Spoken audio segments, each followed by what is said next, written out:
La alegría del festival presenta Guía Turística por el Mundo, China.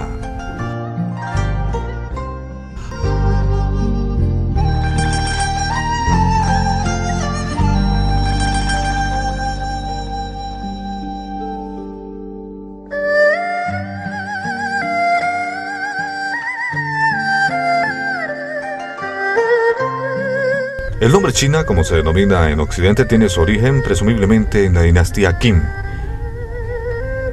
El reino del centro, la tercera nación del mundo en extensión y la más poblada, posee los documentos históricos más antiguos del mundo y ha contribuido al desarrollo de la humanidad con importantes inventos científicos y tecnológicos.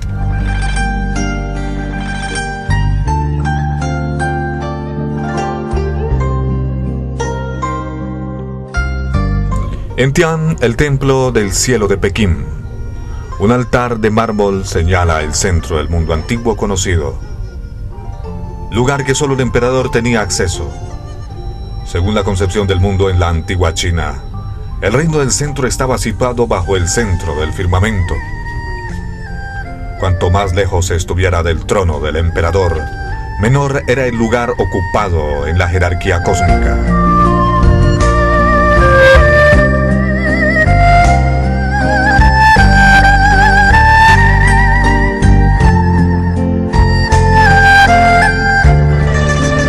Los desventurados pueblos y las culturas que vivían en la oscura periferia de la tierra, especialmente en el lúgubre norte y el árido oeste, incluida Europa, eran considerados bárbaros. Los europeos han considerado también a China durante siglos un lugar situado casi al borde de la tierra. Conocían el esplendor y el interés cultural de su imperio, pero negaban que pudieran ejercer influencia alguna en el mundo.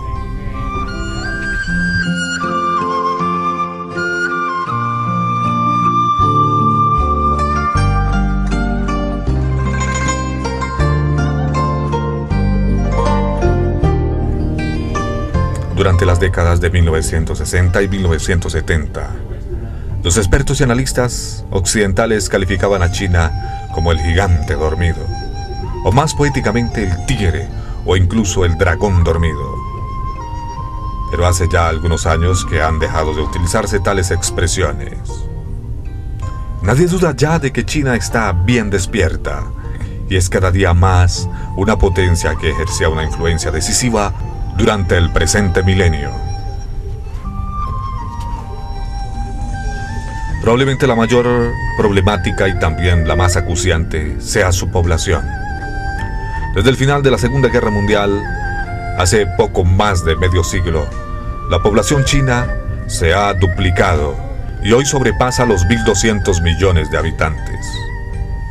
Solo el 10% de la superficie es cultivable y ha de alimentar a la quinta parte de la población mundial, cuanto tanto los expertos autóctonos como extranjeros afirman que solo puede mantener a 800 millones de personas.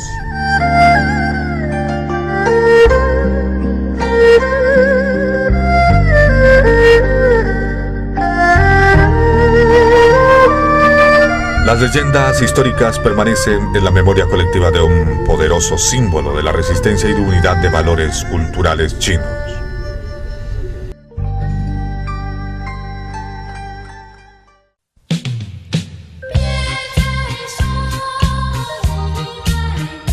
En fechas recientes, los líderes chinos han exaltado su dilatada historia y sus primeros logros, aún contando nosotros aspectos del pasado para fomentar la unidad y el nacionalismo del pueblo.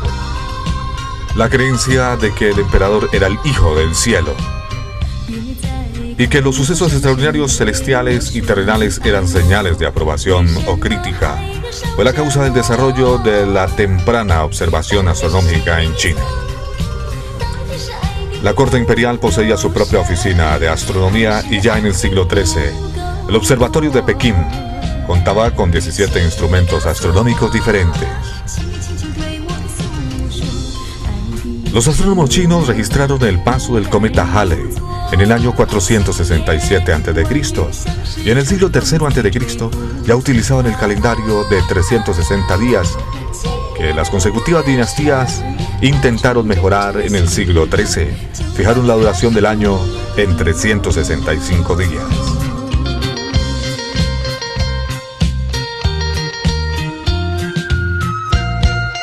Alrededor del año 1100, las fundiciones de hierro china producían cantidades de hierro y acero que Europa no alcanzaría hasta el siglo XIII.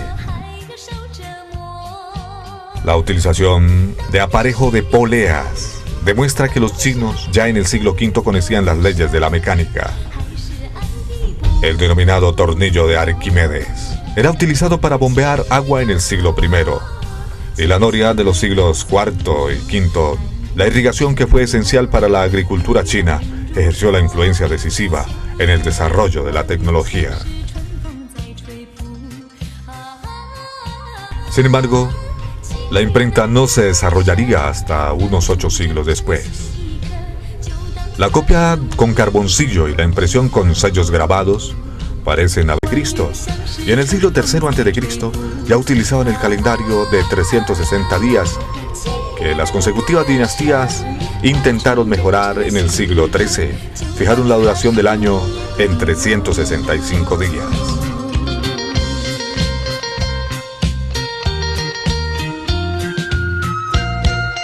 Alrededor del año 1100, las fundiciones de hierro china producían cantidades de hierro y acero que Europa no alcanzaría hasta el siglo XIII. La utilización de aparejo de poleas demuestra que los chinos ya en el siglo V conocían las leyes de la mecánica. El denominado tornillo de Arquímedes era utilizado para bombear agua en el siglo I, y la noria de los siglos IV y V. La irrigación, que fue esencial para la agricultura china, ejerció la influencia decisiva en el desarrollo de la tecnología. Sin embargo, la imprenta no se desarrollaría hasta unos 8 siglos después. La copia con carboncillo y la impresión con sellos grabados parecen haber sido los métodos más económicos para la reproducción de la escritura, probablemente a causa de su estructura compuesta de miles de caracteres que impiden la utilización de tipos móviles. En el siglo IX, los monjes taoístas, que buscan el elixir de la vida eterna, mezclaron el carbón, salitre y azufre y obtuvieron la pólvora de forma accidental, que más tarde sería utilizada en fuegos artificiales y por las tropas imperiales para la fabricación de granadas y bombas. Con la injerencia occidental de la soberanía china a mediados del siglo XIX, los gobernantes de la nación tuvieron que enfrentarse a los extranjeros que no aceptaban la concepción de China del mundo. Cómo responder al desafío y conseguir fortalecer el país se convirtió en una prioridad absoluta.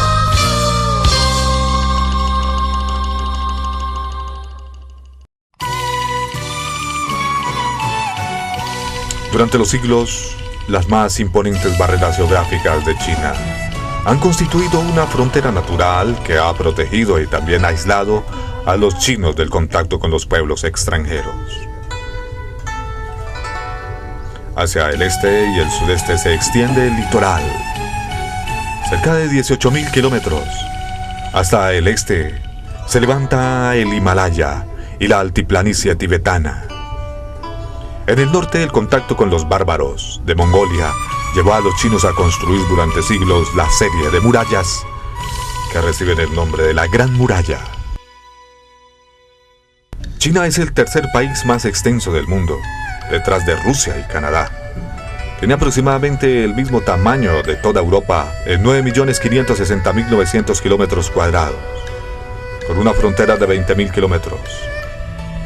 Sus países limítrofes son Corea del Norte, Mongolia, Rusia, Kazajistán, Afganistán, Pakistán, India, Nepal, Bután, Myanmar, Laos, Vietnam.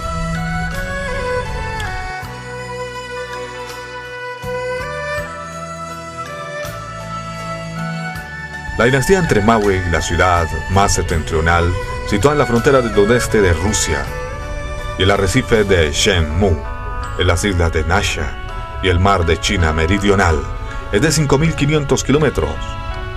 De este a oeste, desde la frontera entre las montañas de Pamir hasta la confluencia de los ríos Henglao y Yan, y Mousli y Xianhai, con 5.200 kilómetros. Existen evidentemente enormes diferencias climáticas entre unas y otras zonas de este vasto país. En las islas del sudeste, el invierno es cálido y sus habitantes disponen de frutos tropicales, mientras que en el nordeste se paraliza por las heladas siberianas y los vientos glaciales.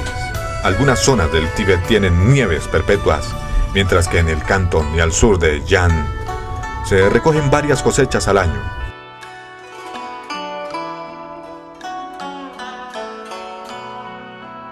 Los chinos se consideran como descendientes de la dinastía Han, bajo cuya dirección China vivió un periodo crucial de su historia. La distinción entre los Han y otros grupos raciales no está muy clara. El concepto de ser chino. Chino Han es, en cierto punto, un concepto cultural, es decir, la asimilación de los valores chinos.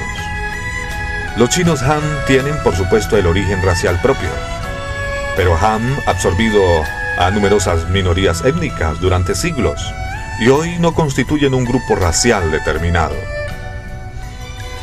Los chinos Han se han asentado tradicionalmente en la región de este país, dejando espacios vacíos al oeste y al noreste de los grupos étnicos minoritarios. Solo en el Tíbet predomina un grupo étnico minoritario, ya que el 98% de la población es tibetana.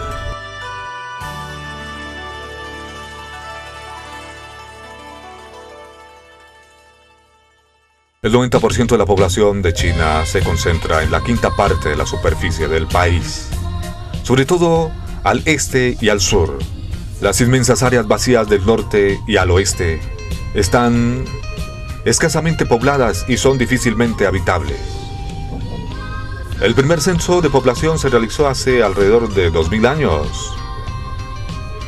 Durante la dinastía Tang, la población china apenas superaba 50 millones de habitantes tras la invasión de los Genghis Khan y los mongoles alrededor de 1250 después de Cristo. Seguramente se sobrepasaron por primera vez los 100 millones. Y a mediados del siglo XVIII, la población se había duplicado y un siglo después, en 1850, había alcanzado los 400 millones. Pero después de la Segunda Guerra Mundial, China contaba con 500 millones de personas. A mediados de los años 60 y a principios de los 80 experimentó un aumento de más de 300 millones de personas, más que el total de la población de Estados Unidos o de la antigua Unión Soviética. En la actualidad, China tiene 1.200 millones de habitantes y casi un 20% de población mundial, y en los últimos años ha crecido a un ritmo de 15 millones por año.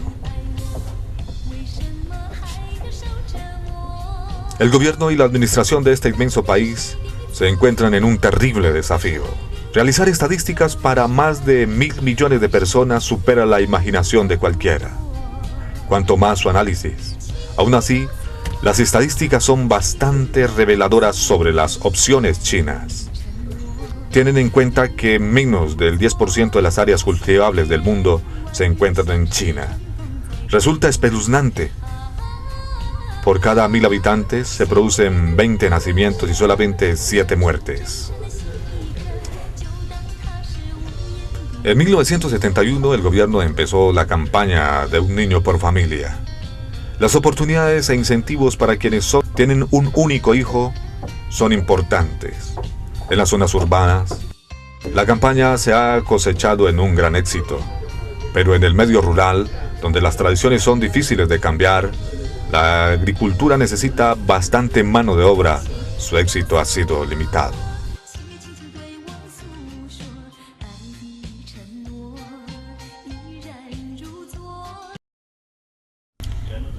Los antiguos griegos fueron los primeros europeos que hablaron de la existencia de los pueblos situados más al este de la Cecita, dedicados a la producción de la seda, una técnica que durante siglos estuvo prohibido divulgar bajo pena de muerte.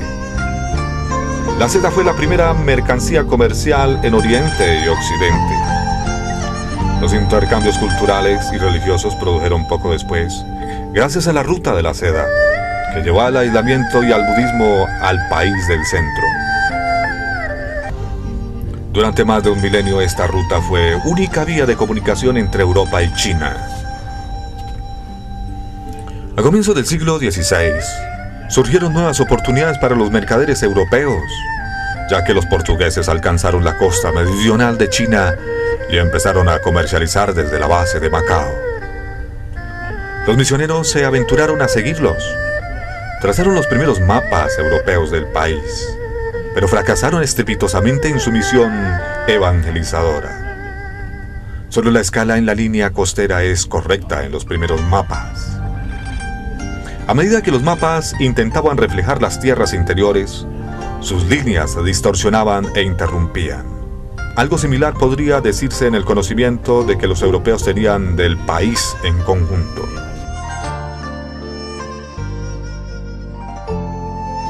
No hay espacios en blanco en China hoy.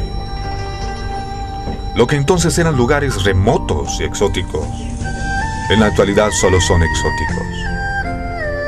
Viajar por este país es cada día más fácil de lo que podría esperarse. Para disgusto de los aventureros más estrafalarios, los viajeros contemporáneos no tardarán en descubrir que no es la cultura monocroma. La influencia de los chinos Han pueden parecer omnipresente, pero la riqueza cultural de la influencia turca de los Xianyan, los vivos colores de Yan o los singulares mantras del Tíbet también forman parte de China.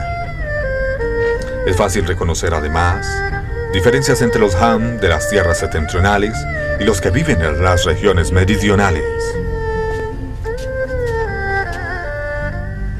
Las tierras septentrionales se extienden desde Dubái al norte, conocido también en occidente como Manchuria, atrás del desierto de Gobi y la ruta de seda hasta Xiangyang, en el lejano oeste. El relieve es con frecuencia muy escarpado. En las extensiones del noreste, Yanghe, o Río Amarillo, ha nutrido la región durante milenios, siendo la cuna de la civilización china. A orillas de Hanhei se levantan las capitales imperiales de esta civilización, la Xi'an, Luoyang y por último Pekín. El cinturón central de China sigue el curso mayor de los ríos. Xiangyang, más conocido como río Yangtze, se divide del norte del sur, formando el camino de Shansha, las Tres Gargantas, antes de desembocar en el gran canal del mar de China, cerca de Shanghái.